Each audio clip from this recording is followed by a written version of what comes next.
People are screaming out for populist centre-right leaders all over the world. Donald Trump is still looking strong despite years of endless reputation attacks. Italy elected a strong centre-right woman as its prime minister recently. Florida and Texas as states are thriving under popular conservative leaders.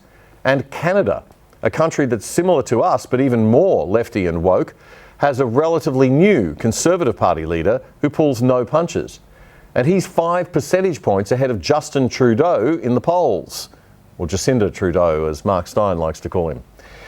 Here's how this man, Pierre Poilievre, deals with the questions from the left-wing Canadian media. The failure of the system to not support people who have committed crimes, gone to jail, served their sentence, and then they're committing another crime. So is this not a failure of things like social services and support for people who have committed crimes? Are you serious?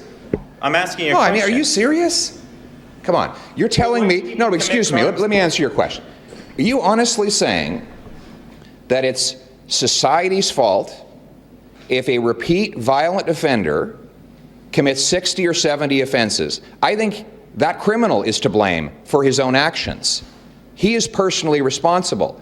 We're not talking about some kid who made one mistake when he was 19. We're talking about people who do 60, 70 violent offenses. Why do those people and then because they're criminals. But why are they criminals?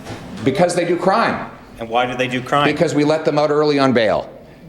So because they I think we've solved the riddle here. Because they got let out early on bail. That's right. They then commit the crime. That's right. So that's what all the experts agree is the cause of the crime. So had they stayed in jail the whole time on bail in jail, not on bail as you say, they would then not commit crimes. Because they'd be in jail, so they couldn't commit crimes. And when they get out at the end of their sentence, they're crime-free? Well, we can't guarantee that, but what we can guarantee is the period when they're behind bars, they will not be able to do crime. Now, that kind of responding to silly little journalists might be shocking to some of you because it's a long time since we in Australia heard a politician speak like that. He's talking about a very, very old concept from way back in the olden days called personal responsibility. It's incredible stuff. Here's how Canada's ABC equivalent, the CBC, reported on Poilievre's ascent to the leadership of the party, the Conservative Party, in September. I have some results. We have a new leader, the Honourable Pierre Poilievre.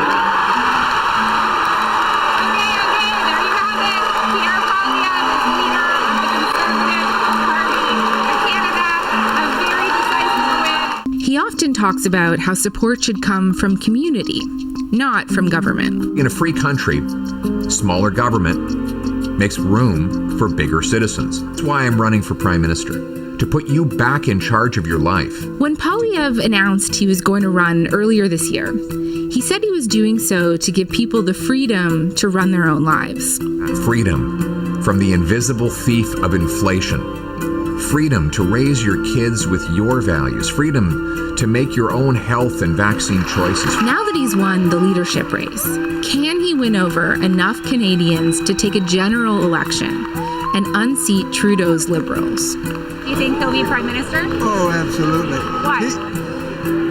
Because there's a hunger out there. There's a starvation out there to hear exactly what he was proclaiming tonight. He's saying what people want to hear. The Canadian Broadcasting Corporation on that country's Conservative opposition leader, Pierre Poilievre. There must be someone in this country who can do that. If you enjoyed that content, there's lots more where that came from. The Other Side Australia is back every Tuesday and Friday on ADH TV and all good podcast platforms. It's your weekly short circuit summary of the best news commentary from Australia and abroad. Don't miss it.